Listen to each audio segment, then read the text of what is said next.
buntag natong tanan.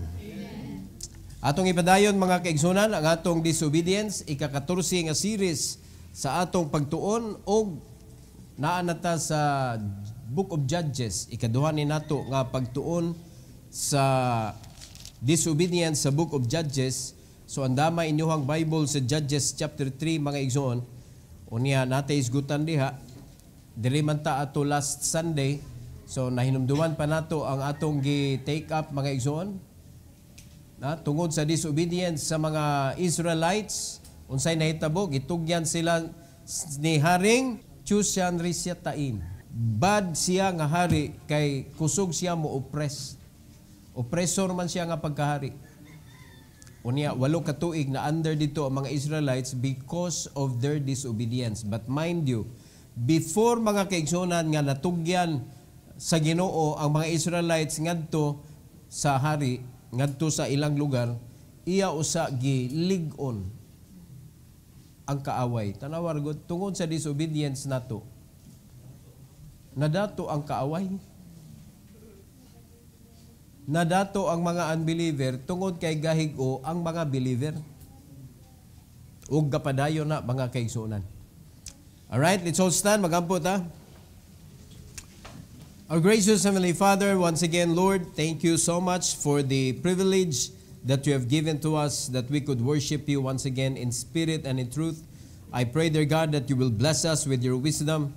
Allow us, O God, to understand your message. And please allow me also, Lord, to deliver your message according to your will. And I pray that you will allow us, O God, to have focus on the message. And I pray that you will be honored and be glorified in our midst. In Jesus' name, amen. You may take your seat, please. The title of this message is When God Uses the Unexpected. Kanang wag gyud nagdahom ba ang kaaway ba nga mo nay gamiton sa Ginoo? Wag gyud makalupig sa pamaagi sa Ginoo oy.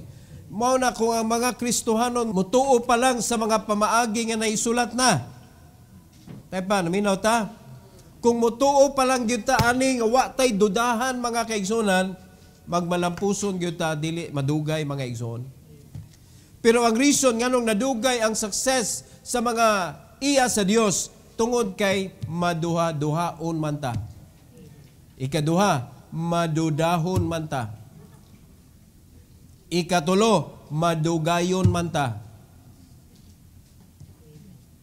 Diba? Mao na ang kinabuhi nato unsa man, madugo, bloody, sakit, pait, dili nindot. Di ba? So, nganong nahitabo man na? Because of disobedience. In a time when Israel repeated its rebellion, God raised an unlikely deliverer, a left-handed man with a hidden dagger. This message unveils how disobedience invites oppression, but divine strategy brings deliverance and rest. Bisag unsa pa ka gahi ang ulo sa mga iya sa Dios, ang kasing-kasing sa Ginoo ana sad kahumok sa dihang mangayo na silang pasaylo. Grabe ka merciful ang Ginoo mga igsoon. And the very God nga ilahang gialagaran is the same God nga atong gialagaran karon. Mao na kung magmagahion mangani ni atong ulo mga igsoon, unya mauwaw na dayon ta mo balik sa Ginoo kay grabe na akong backsliding. Kanong mauwaw man ka? Kung naka-realize ka nga napalayo na ka sa kabubuton sa Ginoo, naka-realize ka nga naghinay-hinay na og resulta, nangaguba na ang kinabuhi mga igsoon because of your disobedience, go back to the Lord. Because God is just waiting for you mga igsoon, and He could raise somebody who will deliver you from your situation. Makagamit ng Ginoo. Aning panahon na mga igsoon, unexpected person. Na? According sa kanang pulong sa Ginoo, dili gyud siya mailhan nga siya kanabitong magamit to deliver God's people. Di gyud mailhan. So muna ato ning himay-himayon mga igsoon kaning mensahe tulo ka butang atong isgutan. Number 1, disobedience invites dominion. Because of your disobedience, maintrigo ka ngadto sa oppressor sa imong kinabuhi. Muna makita nato ang mga Kristohanon, nindot kayog promise ng Ginoo, I will be with thee always. Always good, always. Even unto the end of the world, God promised that He will be with us. Asa man tanya gipalakaw, ni-promise siya that He will be with us always, even unto the end of the world. Asa man tanya gipaadto. Go ye therefore and teach all nation. Ang pangutana ni buhat bataana sa paglakaw ug sa pagsulti sa mga tao. Unya nagsigig claim ang mga Kristohanon, Lord, kuyugi kunon. Asa ka pa dong? Nindot ka ito sa Sunday School, oh? Kung asa ko, tuwa ka. Ang pangutana, asa ka. Asa mo. Mo may gingon ni Christ, that where I am, there ye may be also. Gipromise na niya, sure na, kung luwas ka, tuwa siya sa langit, at tuputa dito. Kay tuwa man niya gi-prepare ang mansion para nato mga igsoon. Pero samtang naa ka diri, asa ka dapat? Naa ka sa pagtuman sa Great Commission. Mo na kinahanglan naa kay panahon nga mugo. And that is why the devil is trying to hold you. He's trying to put snares in front of you. Unya mo ba imong ganahan? Kaya bang once na musud ka, mabitik na ka. Once na masud ka, maglisod na kagawas. Wala kay freedom because you are owned by somebody else. Maunay mga litag sa yawa, mga igsoon, para ang Great Commission maglisod na kagtuman. Kaya ang gikinahanglan sa Great Commission, freedom. Sukat pa na sa una, you cannot serve the Lord if you are a slave of somebody.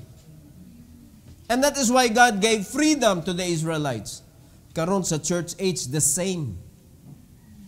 Ang mga Kristohanon enslaved. Dili makabuot sa ilahang oras, dili makabuot sa ilang kinabuhi kay binayran ang ilang oras. Pero unsay promise sa Ginoo, I will be with thee always. I will provide all your needs. I will fight for you. Nindutag mga promise sa Ginoo eh. Pero nganong wala man na siya nahitabo? Because of disobedience. And because we keep on disobeying God, nag-invite na siya og dominion mga igsoon. Lain na ang nagdumala sa atong kinabuhi, lain na nagbuot sa atong kinabuhi, ug kana mga tawhana nga nagbuot sa atong kinabuhi, wa gyud nay pakialam sa imong gisimba nga Ginoo. Wala na siya pakialam sa gisugo sa Ginoo nimo. Mao nang di magkasinabot ang imong oras ug ang oras mga kaigsunan sa para sa Ginoo. Di na magkasinabot kay ang imong trabaho kuhaon man tong nindot kaayo mga panahon. Di ba? So dako kay ng problema. Now diri sa pangitabo sa Judges mga kaigsunan chapter 3 verse number 12 to 4, diri nato makita mga kaigsunan unsa kasakit ang nahitabo. Human sila giluwas sa Ginoo, gikan sa usa ka hari nga oppressor, gigamit si Othniel mga kaigsunan.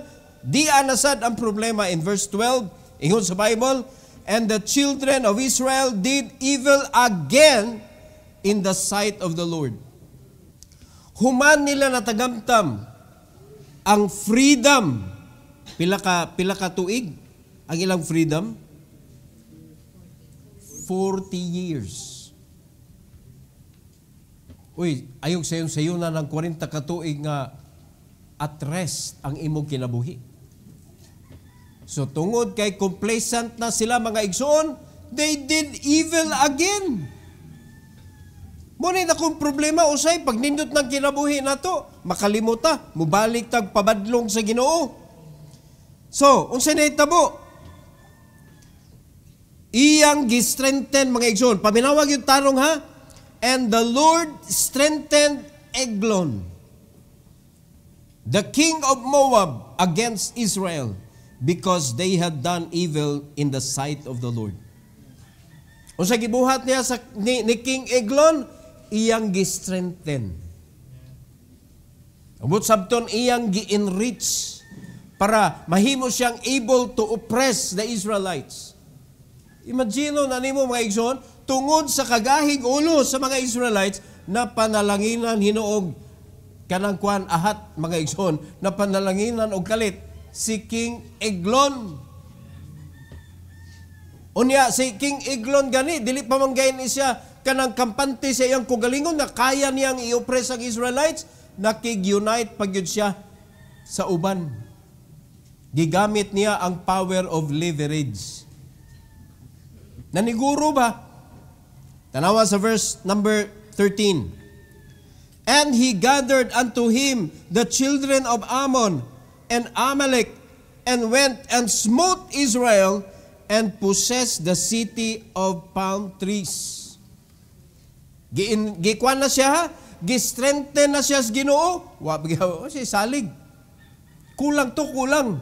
Kinanglan na pa siya iyang kaugalingong move. So, nangita siya kauban before siya ni attack sa Israel. So, tuod man, kay gitugot man sa Ginoo mga kaigsunan, ang nahitabo, verse 14, so the children of Israel served Eglon, the king of Moab, how many years? 18 years. Kang tsusa rin sa taim, 8 years ra. Diri, gipunag na po mga kaigsunan. Gahi gid mug-o. So gipunan si Ginoo 18 ka tuig.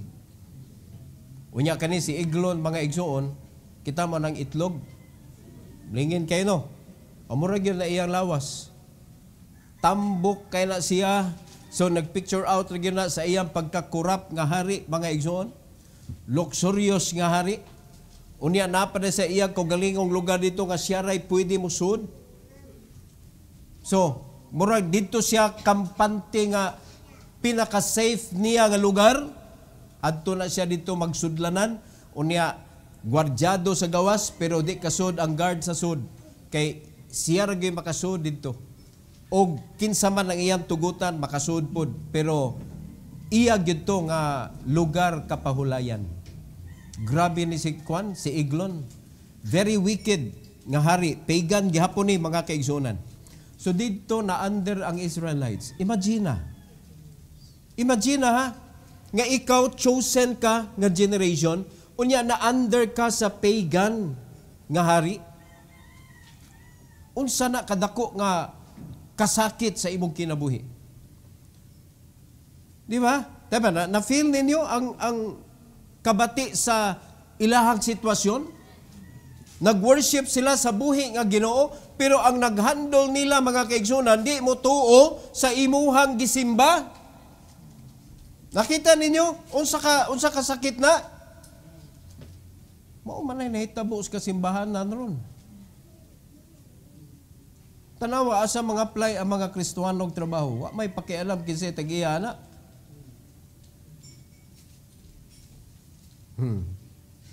Mamito na, inignanay trabaho, di na kayo kasimba, di na kayo ka-participate, dili na kaayo. Mao na mahitabo. Ngano man? Imo manggisud ang imong kaugalingon didto sa mga tao nga way pagtuo sa Ginoo. Na sila Ginoo gituhuan pero dili sama sa Ginoo nga imong gituhuan. Tingali, mas grabe pa ilang serbisyo sa Ginoo nga ilang gituhuan kaysa imo kay nisugot man ka. Nisugot man ka nga dili lang sa kasimba, dili lang sa kanang ka-disciple. Kay ngano man, kinahanglan akong mabuhi. O tayo pa, unsa gani, gingon si Ginoo, kuyugan ta ka. Wa mo'y salig sa Ginoo nga nisaad nimo kuyugan ta ka. Hello? O, kung panalitan, ang muingon nimo, mo promise nimo kuyugan ta ka. Si Elon Musk, muingon nimo, kuyug ta. Asa man ta? Kuyug lang ta. Wa na daghan istorya oy. Pag adto pa lang sa iyang sakyanan, kuyog koy.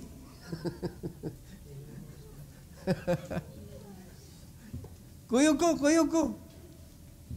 Mangutana pagkakag asa man ta, unsa man tang orasa mamalik. Wala, sky is the limit. Sige, asa ta pa dong. Nga naman, tungod kay ang imong gikuyugan, nakahibaw ka nga maka-provide sa imong gikinahanglan. Nasabtan na to mga igsoon, kisa may naingon nimo, kuyugan ta ka. Sa diyang gisugo ka nga paglakaw, iwali ang Ebanghelyo, kuyugan ta ka. Kisa may ni-promise.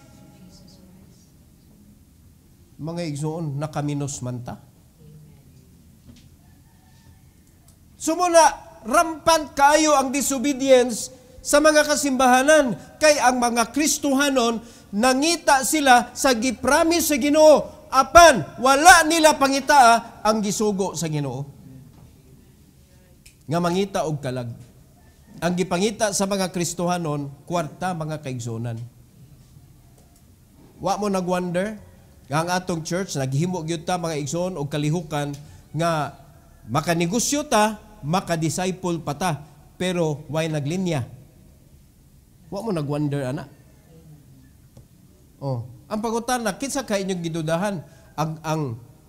Ang negosyo o ang pastor? Mo na diha karon. Kay kung nakita pa lang nimo mga igsoon, malipay ka, oy, salamat, oy, tagaan tas Ginoo pastor ba nga dili pasagdan ang atong panginahanglan. Di ba? Kay ang pinakakinahanglan gyud nimo, maka-disciple ka. Kay mo na isugo sa naghimo nimo, mo na isugo sa nagluwas nimo. So ang pinaka-best na kung matabag nimo nga matabangan ta ka, nga makahimo ka sa gisugo sa Ginoo nimo. Di ba? So pwede man diha rata mo iduot. Pero tanawa na pay pakapin mga igsoon. Samtang imo nang gibuhat naa na diha ang imuhang panginabuhi. So dapat nagmalipayon ang mga Kristohanon. Pero once there is disobedience in your heart, you cannot see the divine strategy of the Lord. Unexpected ways. Wa ka kibaw nga mo dinay mo deliver unta nimo. Pero ang problema kay lain man ang gusto nimong i-deliver. Dili man ang mensahe sa Ginoo. Kundi ang gisugo man sa imong amo. Amo na nga dili nanindot ang dagan sa kinabuhi. Maglisod ta mga igsoon og sulbad sa ato mismong problema. Kita ninyo? So kung maglisod tag sulbad sa ato mismong problema, how can we be a problem solver of other people's problem? Kay mo man ay pinakanindot nga way bitaw nga makatch nato ang attention sa tao kay nakatabang ta nila. Mo na pinaka-best gyud. Nga wala ra kani adto ba kay nanghatag kag bugas, nanghatag kag sudan. Wala ra kani adto niya pagtuhuman asa gani ang picture ba kamo bantig kudak ba?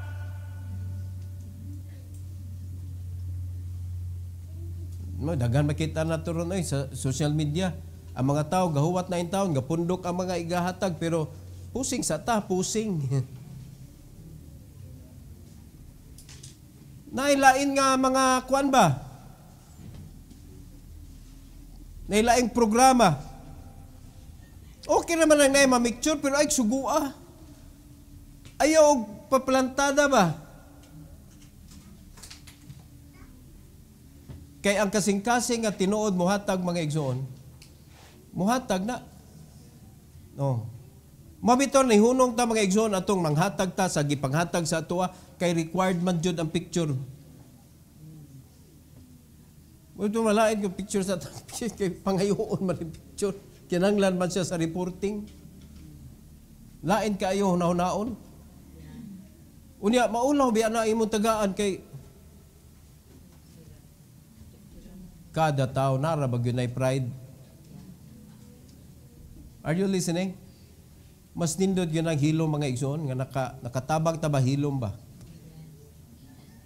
Unya, the very word nga ato isulti nila kay miyuwi na nga, usa may ako ibaws sa imuha. Nindot kayo. Ibaws na siya sa uban unya. Igabot sa panahon nga ikaw tabang na pud ka unya sa uban. Ipakatag na to ang kanabitang good works. Ipakatag mo na ato dapat i-multiply mga igsoon. Sa may insight ani. Repeated rebellion against God opens the door for oppressive forces to rise. Kita ra gyud nagpaligo na nila. Disobedience doesn't just appoint, it empowers the enemy. Inumdumi yun na. So the more you disobey, the more ma-oppress ang mga katawhan sa Ginoo. Kinsa may mo-oppress, na empowered man ang enemy. So mga dili luwas, sila mo'y mahimong naa sa ibabaw. So ang mga Kristohanon, nga mga disobedient people, tuwa dito, nanuksok dito sa mga dili iyas Ginoo. Diba? Nya inyong mga dagway, nangaluya dayon. Imbis nakaiba mo ingon ani day ni. Nas Bible igsoon. Unsa may laing pagsabot nimo ana? Unsa may laing pagsabot nimo ana? Di ba na under sila? This is slavery. Karon sa atong panahon, dili na slavery ang tawag ana, job. Employment mga igsoon. Job. Di ka pwede, daghan kayo di ka pwede magbuot sa imuhang workplace. Naagyod kay standard nga sundon.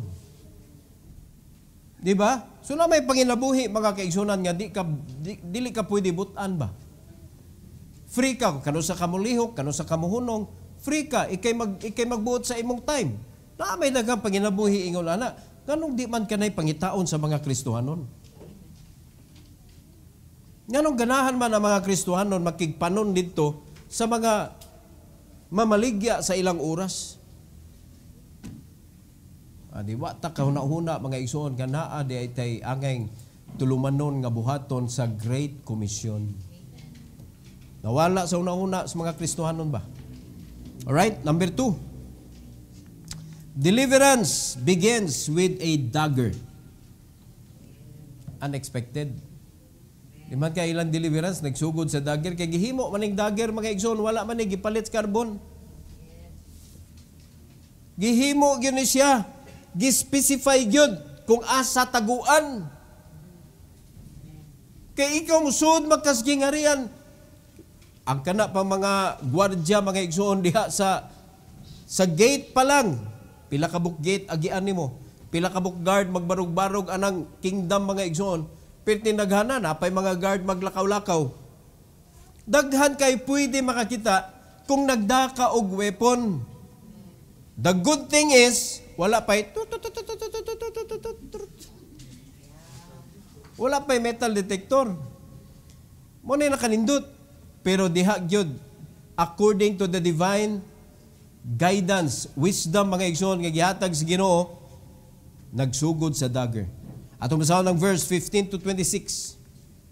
15 to 26. Ingon sa Bible, but when the children of Israel cried unto the Lord. Tanawa, na-oppress na sila.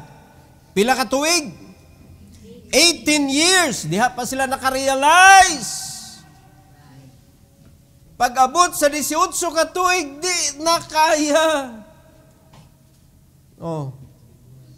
Diha pa sila nakaamgo. Ang pangutana, pila nakakatuig na diha, dapita. Wapa yung kakaamgo. From one place to another, and to another, and to another. Pila nakatuig. Wa jud ka realize, pasalamat ta mga igsoon, sila naka-realize. They call upon the Lord. The Lord raised them up a deliverer. Si Ehud, mga igsoon, the son of Gera, a Benjamite, a man left-handed, and by him the children of Israel sent a present unto Eglon, the king of Moab. Ingon ana sila ka-oppressed. Mauna, wala gid sila ni asinso, mga igsoon, tungod kay naghatagan man sila sa hari. Gi-require man sila nga unsay abot nila ilang ihatod dito sa hari. Now, gigamit nila nga advantage. According to the guidance of the Lord, mga igsoon, si Ehud maoy gipahatod. Alright? In verse 16, but Ehud made him a dagger. Naghimo siya dagger. Kaya dili pwede nga bugnoon ra niya kapirtin tambuka, mga igsoon. Kani nga hari si Eglon mura ni siya sumo wrestler. Unya tingali kani si Ehud, mga igsoon, sakto-sakto lang nilawas ani kay di man maaan gyud nga warrior. So, naghimo siya dagger which had 2 edges. It pictures the Bible, sharper than any 2-edged sword, of a cubit length. So, pila man usam ni katas sa ang 1 cubit? 1.5 feet. Mga 18 inches. So, unsa na katas mga ana? More or less, ha? So, dili gyud siya panggubat nga dagger. Dagger agad, di man sword. Di gyud siya panggubat. Pero, according sa mission niya, mao ra gyud gipagamit sa Ginoo niya. And he did gird it under his raiment upon his, gispecify gyud, right thigh. Kay kung tuwa to ibutang sa left thigh, tuwa dito ang attention sa mga guard. Kay usually, ang mga sundalo, mga igsoon, right-handed. So asa man ibutang ang espada or kanang dagger, ari sa left, para dali rahul buton. O karon di aman gibutang sa right. Now, kung right-handed sad, lisod kaayo ihulbot. Madasmaggan siya ni Eglon, mga igsoon, madatugan siya, wala, di na siya kalihok. So, nakabaw na tag, unsay strategy sa Ginoo. Mga igsoon, gitawag nato ni nga unexpected. Unexpected yun. Now in verse number 17, and he brought the present unto Eglon, siya mo'y nagdala, king of Moab, and Eglon was a very fat man. O, gi-emphasize yun ha? Dili siya fat, very fat. Murag yung sumo wrestler. Verse 18, and when he had made an end to offer the present, wise kayo si Ehud, mga igsoon, he sent away the people that bear the present. Siya na lang usan habilin. So, kumpiyansa ang hari, kay dako kayo ang hari. Unya si Eglon, okay lang ang iyang gidakon. Verse 19, but he himself turned again from the warriors that were by Gilgal, and said, I have a secret errand unto thee, O king, who said, keep silence. And all that stood by him went out from him. Lakaw. So, ang nabilin, si Eglon o si Ehud. So, nakakuha na. Nakahimo na siya sa iyang mga steppings, mga igsoon. So, unsay nahitabo? Verse number 20. And Ehud came unto him, and he was sitting in a summer parlor, which he had for himself alone. And Ehud said, I have a message from God unto thee. He arose out of his seat. 21. And Ehud put forth his left hand and took the dagger from his right thigh and thrust it into his belly. Perting dali Wa naka alma, mga kaigsuonan, si Eglon. Unsay nahitabo? Perting luura. Verse 22.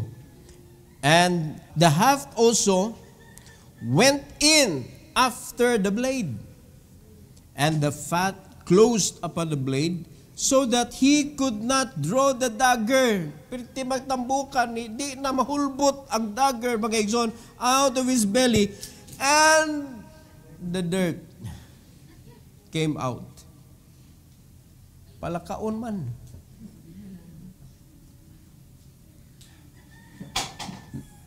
Nakalibang gikan sa tiyan.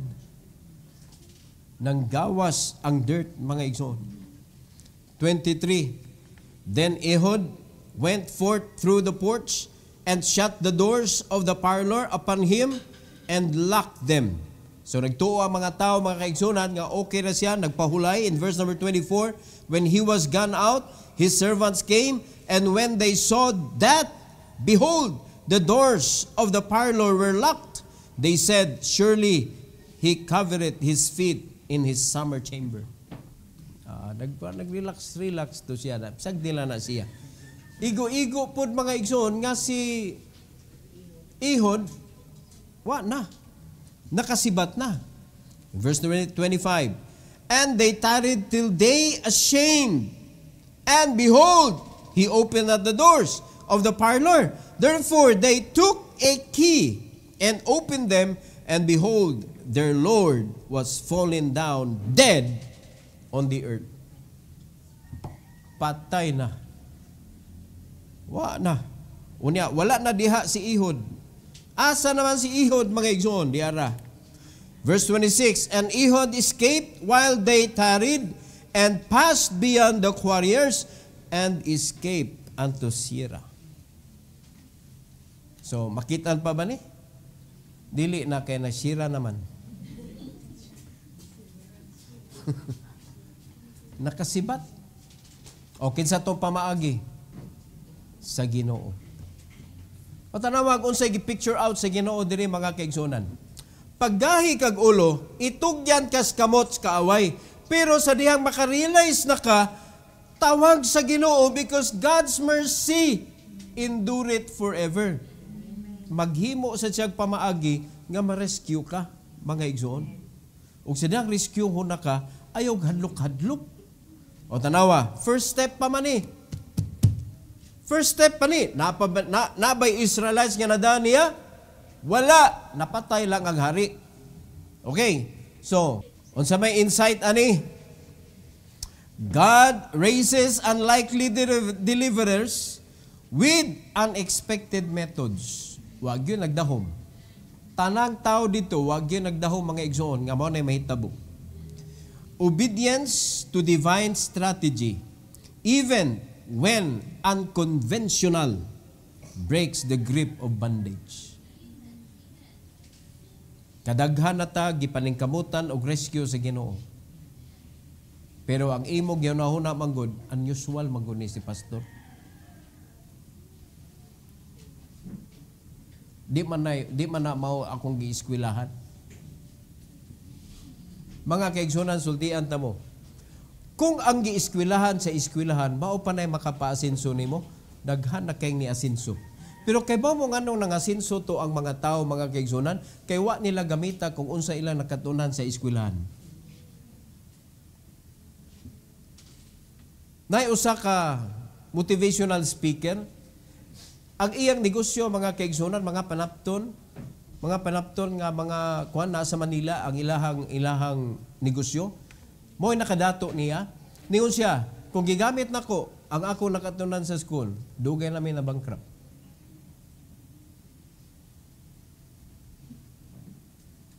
No. Pero dili maayong wa kay mahuman. You need education. But it doesn't mean that that is what you need to succeed. Sultian ta mo mga kaigsunan, maunay mo priso nimo. Kung mao bitaw ni nga, the more nga bright ka sa imong eskwelahan, the more bugo ka sa real life.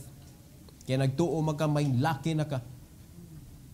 Labi na daghan kay nag-atang nimo mga negosyante ba? Tanaw nga uy, say bright diha. Awa na, gisuportaran dayon. Napa sa eskwelahan, gisuportaran na. Wa na, ganado kayo mo eskwela, ganado kayo mo tuon. Kaya nga naman, sure na, nanakoy trabaho. Luuyas mga bright, oy. Ang mga bugo in town, wa may managad. Ha? Wa may managad. Mao na nga, ang katong mga bright, gingharian nila ang eskwelahan. Pinakpakan sila, no? Tinagad sila, ginayahat sila. Pag-abot dito mga kaigsunan sa real life, di naman sama sa eskwelahan. Wa na may mamakpak. So maglisod sila sa ilang kinabuhi mo na mangita gid sila kakapyutan kung kinsay mo honor sa ilang nahuman. Ang kani in town nga wa gyud dili tinagad sa eskwelahan. Pag-abot sa kalibutan mga igsoon, perting paningkamot oy. Sulahi ang paningkamot sa wa kahuman kaysa nakahuman kay kaning wa kahuman tuhuan man nasa networking tuhuan oy. Mo na daghan kayo mo barog diha mga igsoon, dili man na sila mga dagko kayo mga grado kanang mga professional. Kasagaran na nila pabarugon diha sa mga tag-iya katong mga elementary ra. No, dili gani kamao mo kuan kanang musulob og sanina kayo mga nindot ba? Di ba? From rags to riches. Mo nila pabarugon diha, di sila ganan mo pabarog diha o mga lawyer kanang mga engineer, ingon na kay mga hambugiro man i-present din ilang kaugalingon. I am a former wa man na gianas mga tao diha. Ang gusto mandugan sa mga tao giunsa man nimo ni abot ka na imong posisyon diha. Mura na nya asa man na nakatunan sa eskwelahan? Dili. Monay problema, usa sa dakong problema sa atong katilingban mga kaigsunan. We believe so much in the books nga gihimo sa mga tao, but we do not believe in this book nga strategy sa Ginoo. Ug mao ni siya ang ginasalikway sa mga eskwelahan. Nakasabot mo? Gisalikway mga igsuon sa eskwelahan.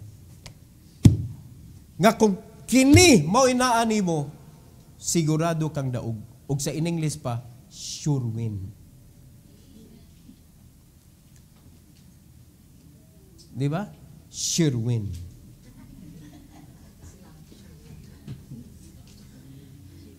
Sigurado. Pag Bible imong dadon sa imong kinabuhi mga kaigsunan. Ayog sige salig anang mga unsay mga gitudlo diha ni bisan kinsa diha ta diri o. Pamiton nindot kay natay simbahan mga kaigsunan, diin mapalusot sa Ginoo ang iyang mensahe para nimo. Magiyahan ka, mabadlong ka. Alright? So ayog salig ka na di man na conventional ka pastor. Ngano day unsa na itabo sa conventional? Na nagunsa man sila gatapon og mga kaigsunan puros na problema. Pero kato mga unconventional people, mo ito sa sud sa opisina nga nag-hire nila. Diba, kasabot mo? No, so asa magkaroon nga linya? Sa conventional or sa unconventional? Oh, kamo na mag-isip-isip anak mga kaigsunan. Basta kani nga mensahe kanon nato, ang gigamit sa Ginoo is unconventional. Alright? Pero, dera ang resulta. Number 3. Obedience opens the way to overcoming.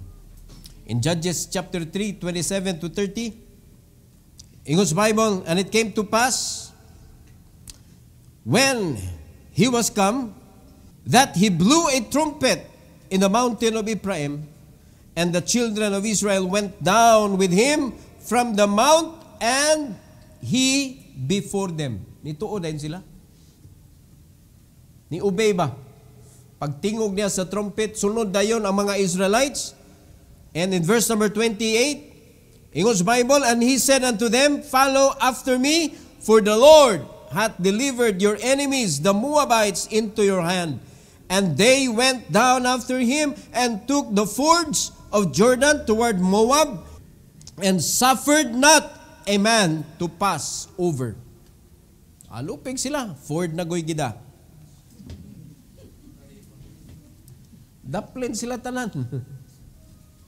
Nituman na yun sila ba? Pagtawag niyan, giingnan na yan nga, i-deliver na mo sa kamot sa Moabites. So, nisunod sila mga igsoon in verse number 29, and they slew of Moab at that time about 10,000 men, all lusty and all men of valor, and there escaped not a man. Imagino na nimo, ang nag-oppress nila for 18 years, mga igsoon, diha pa nila na-realize nga mapildi rin ni nato. When God is with you, it can.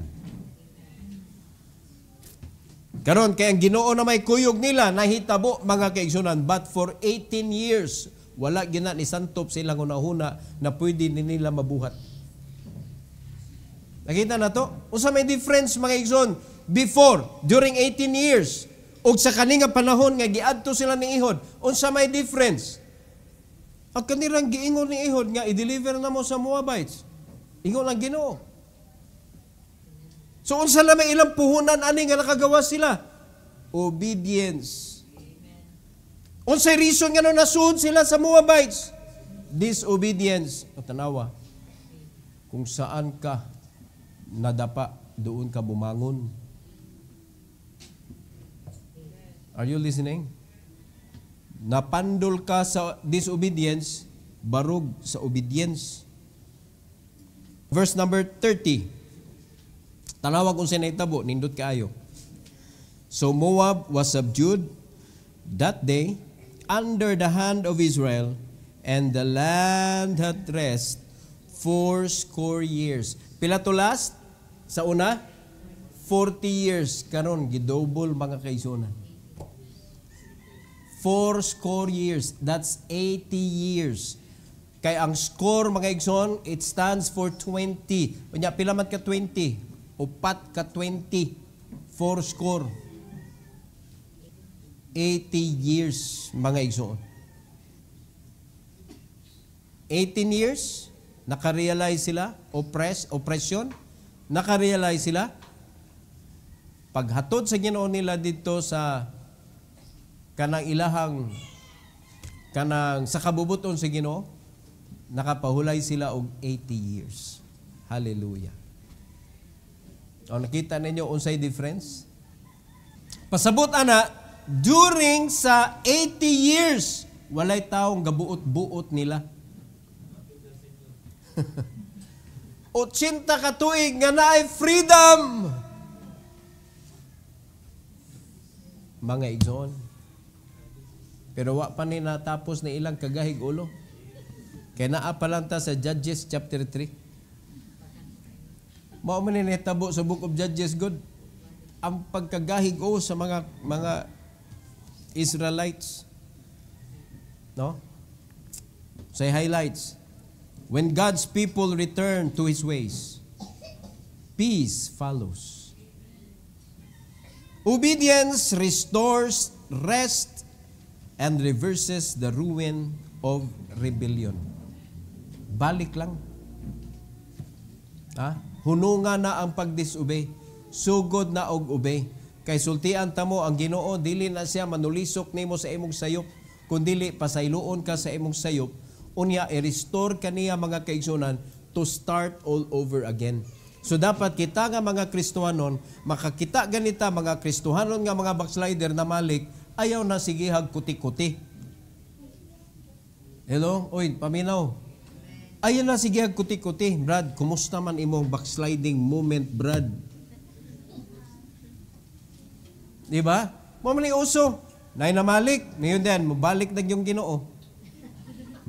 Kaya naan ang Hudiyo. Kaliwat beta sa Hudiyo tanan.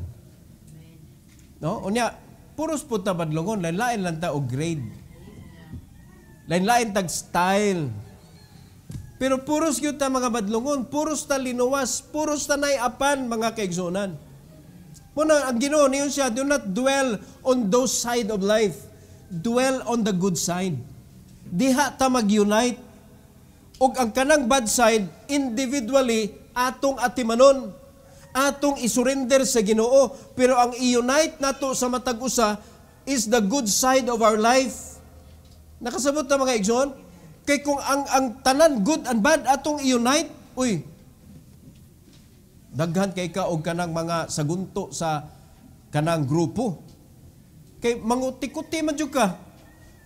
Nala kay madunggan nga murag kanang kay ganahan jud kay ka bangag mas nindot magunang naaygoy check and balance. Mga igsoon, di na nimo kinahanglan i-check and balance ang Ginoo. Sa gobyerno pwede. Pero sa simbahan kinahanglan tag check and balance. Naama na sa Bible mga kaigsuonan, i-check and balance pa na nimong Bible. Listen, understand, and do. Wala na check and balance sa Bible. Sa negosyo, sa kanang kalibutan, mga igsoon, ana, kay nga naman, di man ta kay bawag, tinuod ba na o di? Pero ang Bible, kay bawag ba ta tinuod eh? Yung anong kinala pa man ni susihon. Kilala ni isi. Unya, i-understand and do. Mao na, dihara taman mga kaigsunan. Dihara taman. So, closing. Closing na ta, closing. Disobedience may empower the enemy. But obedience to God's strategy, even when it seems small or strange, can bring mighty deliverance. So, pili ka. Asa man ka mudwell sa disobedience or sa obedience. Ikaw may mo decide mga kaigsunan. Kay sila, igo naman sila giingnan ni Ehud. I-deliver na mo sa Ginoo sa kamot sa mga Moabites. Kinsa may ni-decide mga igsoon nga mukuyog sila. The Israelites.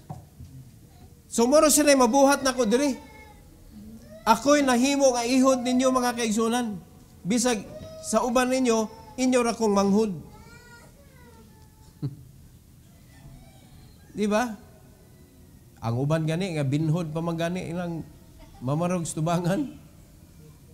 Pero it doesn't matter pila edad ana mga tawhana mga igsoon kung mao na gihatag sa Ginoo to guide you. Believe you me, trust the Lord. That is God's strategy mga igsoon. Wala ni ila og ang Ginoo og tawag unsa imuhang capacity in this world. Ang iyang giila sa imo how much you believe in Him. Mao na siya how much He will use you. Kung unsa ka grabe imo pagtuo sa Ginoo, ingon ana sad kadako ang iyang paggamit nimo unya. Kay baw siya nga kung iya kang butangan og kaalam, pero ang imong pagsalig sa Ginoo medyo tandugon kay istanan, gamito na nimo sa kalibutan. Mao na Ginoo pay mailad, di na to mailad ang Ginoo mga igsoon. So, when God uses the unexpected, will you follow Him? Will you follow Him? Diba? Ato ginaguna o pirmi. Kanang, kisa may ato pwede ipulis Ginoo? Ay, wala na. Wala na. So kung nakita nimo sa bersikulo, nakita nimo sa giyas Ginoo, nabati nimo mismo sa balag Espiritu, the still small voice of the Holy Spirit within you. Do not delay. Labaw na gyud, do not dili. Kanang dili gyud ba? Na parang kahi gyud di ko Lord. Di ko. Na ako'y akong paagi. Kanang imong paagi mga kaigsunan, it can never be an alternative. Even nga kuan na kanang mo close lang gamay sa pamaagi sa Ginoo, wa gyud. It cannot compete and compare the strategy of the Lord. So mo na nindot kaayo mga kaigsunan nga ato ning gi-series ning disobedience kay dako kay ning problema sa kinabuhi nato karon. So para mahapsay ni atong kinabuhi, makita nato ang kadaugan sa unahan. Unya ang kadaugan ra ba dili na ana kadugay ihatag sa Ginoo kung makita sa Ginoo nga tinuod gyud ta nga nagrepent. Tinuod ta ba nga ni believe ba? Dili kay i-try na to ang Ginoo, ang iyang strategy, i-try na to. Gitry ba to ni Ehud? Wala oy, nagbuhat na siya dagger. Unya siya gyud ni hatod. Niadto gyud siya sa gingharian. Niatubang gyud siya ni King Eglon. Walay trial. Diretso mga igsoon.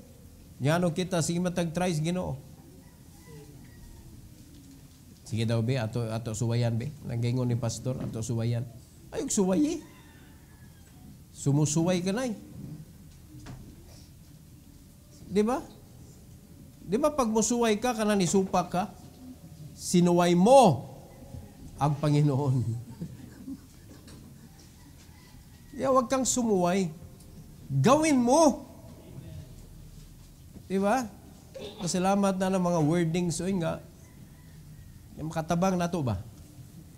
Wala, do not test the Lord. Tried and tested na ang iyang pamaagi mga kaigsunan. For how many years, wapata na nga tao na ni pulong sa Ginoo. Daghan ng girescue ang Ginoo, pinaagian ng libruha mga kaigsunan, og masaligan na to, that heaven and earth shall pass away, but this book, the Word of God, shall not pass away. Every head bow, every eye closed. Our gracious Heavenly Father, thank you so much, O God, for the victory this morning. Salamat sa kinabuhi ni Ehud, nga nahimo siya nga brave enough, Lord, to execute your strategy, your plan to rescue your people from slavery under the hand of King Eglon. Though ikaw ang nagtugot, Lord, nga mabutang sila dito because of their disobedience, but when the moment came na nakarealize sila sa ilahang sayop, they call upon you.